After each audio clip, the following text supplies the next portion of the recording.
जहाँ पर कि लास्ट नाइट उस गाड़ी का एक्सीडेंट हुआ था। उसे वहाँ पर कुछ लेटर मिलते हैं जिसे लेकर वो पास में ही कार्नेलियस के घर पर जाता है, जहाँ पर वो दरवाजे को नॉक करता है लेकिन उसे कोई भी रिप्लाई नहीं मिलता। इस वजह से वो विंडो से अंदर झांकने की कोशिश करता है और तभी उसे अंदर से कोई एक जोरदार पंच करता है और जिस वजह से वो वहीं पर ही नीचे गिर जाता है। उसे मारने वाली कोई और नहीं बल्कि कार्नेलियस की वाइफ होती है, जो कि वहाँ से बाहर निकलकर जंगल की ओर चली जाती है। दूसरी ओर पामेला और ड्रग एक फ्यूल स्टेशन पर जाते हैं। ड्रग फ्यूल भरता है तब पामेला फ्रेश होने के लिए जाती है, जहाँ पर वो स्टेशन मैनेजर से टॉयलेट की चाबी लेती है। अब वहाँ पर वो दोनों आदमी आ जाते हैं जिनका कि लास्ट नाइट एक्सीडेंट हुआ था। अब पामेला और ड्रग वहाँ से निकल जाते हैं। उन दोनों में से एक आदमी पेमेंट करने के लिए स्टेशन पर जाता है और तब वो वहाँ से कुछ बियर बोतल चुरा लेता है। मैनेजर को इसके बारे में पता चलता जब तक वो लोग निकल जाते हैं। अब हम कार्नेलियस को देखते हैं जो कि उनकी गाड़ी के साथ वहाँ पर पहुँच गया था और वो वॉशरूम में टॉयलेट करने के लिए जाता है, जहाँ पर कि वो बहुत ही सारा ब्लड इजेक्ट करता है और उसके बाद बहुत ही गुस्से में वॉशरूम से बाहर निकलता है। दूसरी ओर हम क्रिस्टन और उनके फ्रेंड को देखते हैं जो कि सभी लोग वीकेंड को एंजॉय करने के लिए गाड़ी को लेकर वहाँ से निकल जाते हैं। अब वो 5 ही लोग होते हैं क्योंकि समीरा उनके साथ नहीं आई होती है। अब वो सभी उसी गैस स्टेशन पर रुकते हैं जहाँ पर कि कार्नेलियस आया था। ब्रुकलिन को छोड़कर सभी लोग स्टेशन पर आते हैं, जहाँ पर कि क्रिस्टन उस ओल्ड लेडी से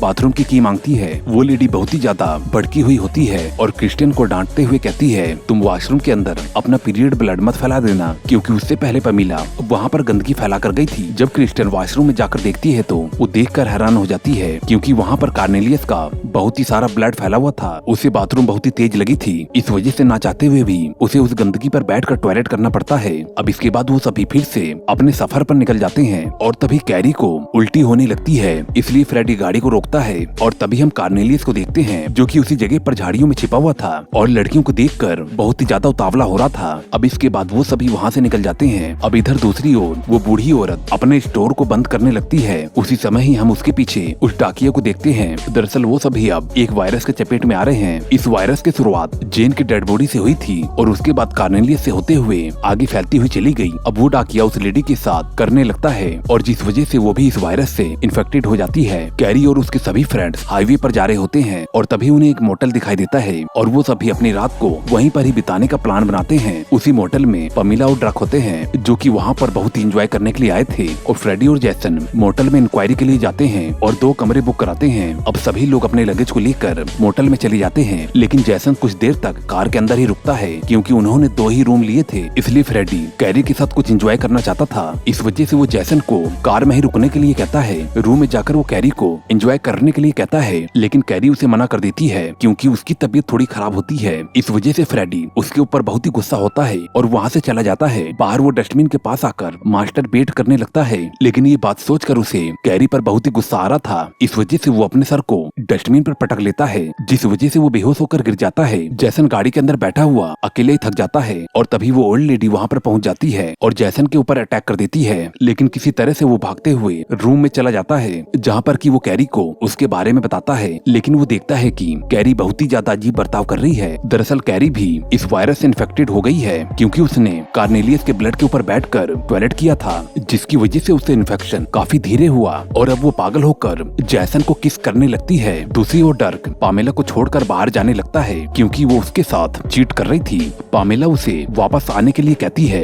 लेकिन तभी वहाँ पर कार्नेलियस आ जाता है और वो उसे बुरी तरह से काट देता है, जिसकी वजह से वो भी वायरस से इन्फेक्टेड हो जाती है। डर्क को उसके चिल्लाने की आवाज सुनाई देती है, लेकिन वो उसे इग्नोर करके वहाँ से चला जाता है। दूसरी ओर जैसन और कैरी इंटीमेट हो रहे थे और तभी कैरी उसे काटने लगती है क्योंकि अब वो पूरी तरह से इन्फेक्टेड हो चुकी थी। वहीं पर फ्रेडी को होश आता है और वो वापस से अपने रूम में जाता है, जिसकी सारी लाइट्स ऑफ होती है क्योंकि कैरी वहाँ से तोड़फोड़ करके जा चुकी थी और वहीं पर बेड पर जेसन बेहोश पड़ा हुआ था। लेकिन फ्रेडी को लगता है कि वो कैरी है, इस वजह से वो उसके साथ करने लगता है। लेकिन जब वो लाइट को ऑन करके जेसन की तरफ देखता है तो फिर वो डर जाता है और वो वहाँ से जाने की कोशिश करता है, लेकिन अब उसका जेसन के साथ चिपक चुका था, जिसकी वजह से वो उससे अलग नहीं हो पाता। और तभी वहाँ पर वो ओल्ड लेडी आ जाती है जो कि फ्रेडी के ऊपर अटैक कर देती है, लेकिन फ्रेडी एक बल्ब से उसे करंट दे देता है जिससे कि वो बेहोश होकर उसी के ऊपर गिर जाती है। दूसरे रूम में ब्रुकलिन और क्रिस्टन होते हैं और क्रिस्टन ड्रिंक लाने के लिए बाहर जाती है, जहाँ पर उसे डर्क मिलता है और उन दोनों में काफी सारी बातें होती हैं और तभी उन्हें कैरी के चिल्लाने की आवाज आती है और जब वो भागकर वहाँ पर जाकर देखते हैं तो कैरी खून से लथपथ वहाँ से चिल्लाते हुए आगे जा रही थी। अब क्रिस्टन उसे शांत करने के लिए उसके पास जाती है,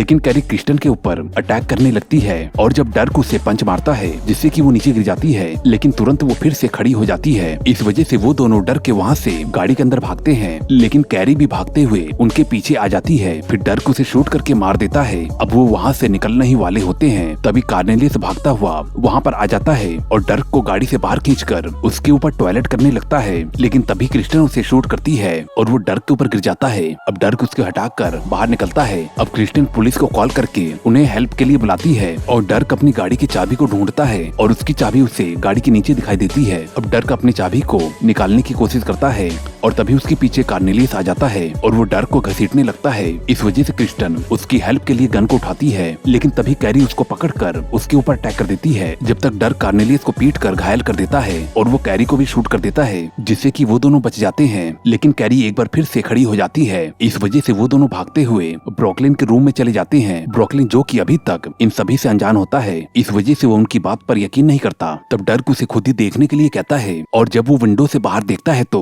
वो कैरी को देखकर डर जाता है। दूसरी ओर फ्रेडी अभी भी अपने आप को जैसन से अलग करने की कोशिश करता है, लेकिन उसी समय ही वहाँ पर एक पुलिस ऑफिसर आ जाता है जो कि सबसे पहले उसके रूम को नॉक करता है। इस वजह से फ्रेडी ब्लड वाले चादर को छिपाकर जैसन के साथ लेट जाता है। वो ऑफिसर अंदर आता है और फ्रेडी से पूछता है, क्या तुमने यहाँ पर किसी की चिल्लाने की आवाज सुनी है? तब फ्रेडी कहता है कि ऐसा यहाँ पर तो कुछ भी नहीं हुआ। इस वजह से वो ऑफिसर रूम से बाहर चला जाता है। दूसरी ओर डर्क, क्रिस्टन और ब्रुकलिन रूम से बाहर निकलते हैं और तभी वो पुलिस ऑफिसर उनके ऊपर गन तान देता है। क्रिस्टन उसे समझाने की बहुत कोशिश करती है कि मैंने ही तुम्हें बुलाया है और कुछ ज़ॉम्बीज़ हमें मारने की कोशिश कर रहे हैं, लेकिन वो ऑफिसर उनके ऊपर बिल्कुल भी यकीन नहीं करता और तभी कार्नेलियस उनके पीछे आ जाता है। डर्क ऑफिसर को पीछे मुड़ने के लिए कहता है और तभी वो देखता है कि कार्नेलियस बहुत ही बुरी तरह से मास्टरबेट कर रहा है और अचानक से वो बहुत ही सारा स्पर्म रिलीज करता है, जिससे कि वो ऑफिसर जल जाता है और ये देखकर वो तीनों वहाँ से भाग जाते हैं। फ्रेडी अभी भी खुद को फ्री करने की बहुत ही कोशिश कर रहा था और तभी जैसन को होश आ जाता है, जो कि अब ज़ॉम्बी के रूप में बदल चुका था। इस वजह से वो रूम से बाहर जाने लगता है,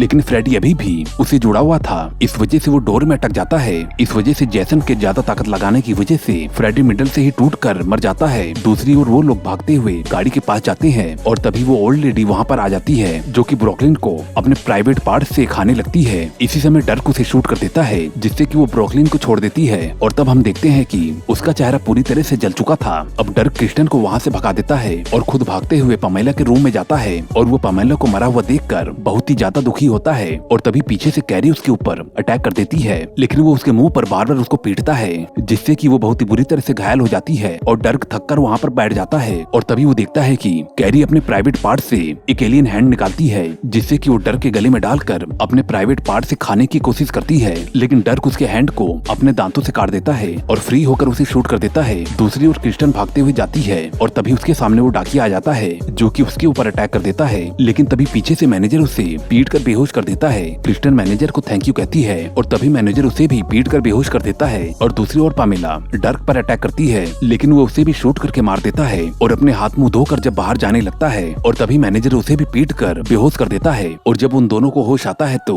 वो अपने आप को बंधा हुआ पाते हैं, जिनके सामने एक टेबल पर मैनेजर बैठा हुआ था और अब वो एक आदमी का कान काट के उसे खा रहा होता है, जिसके साथ एक लेडी और मास्क लगाया हुआ एक लड़का भी होता है। दरअसल वो लोग कैनिबल थे। इस वजह से मैनेजर फ्रेश मीट को खाने के लिए डर्क के हाथ को काटने लगता है, लेकिन तभी वहाँ पर कार्नेलियस पहुँच जाता है, जो कि आते ही सबसे पहले उस मैनेजर को मार देता है और तभी क्रिस्टन के हाथ खुल जाते हैं और उसे एक गन मिल जाती है, जिससे कि वो कार्नेलियस को शूट कर देती है और वो नीचे गिर जाता है। अब डर्क और क्रिस्टन वहाँ से निकलकर भाग जाते हैं और गाड़ी में बैठकर निकलने लगते हैं और तभी जैसन डर्क के ऊपर अटैक कर देता है और वो उसे गाड़ी से बाहर खींचकर मारने लगता है और तभी डर्क एक स्टिक से पीट कर उसे घायल कर देता है। वहीं पर वो बूढ़ी औरत क्रिस्टन को मारने लगती है और तभी क्रिस्टन उसके प्राइवेट पार्ट में हाथ डालकर उसके मेन चीज को निकाल देती है, जिससे वो मारी जाती है। अब जल्दी से क्रिस्टन और डर्क गाड़ी के अंदर बैठकर वहाँ से निकल जाते हैं। अब अगले दिन हम उनकी गाड़ी को किसी सुनसान जगह पर खड़ा हुआ देखते हैं, जिसमें कि क्रिस्टन बाहर निकलकर डर्क के पास जाकर उसे थैंक यू बोलती है और अब वो दोनों किस करने लगते हैं और तभी डर्क देखता है कि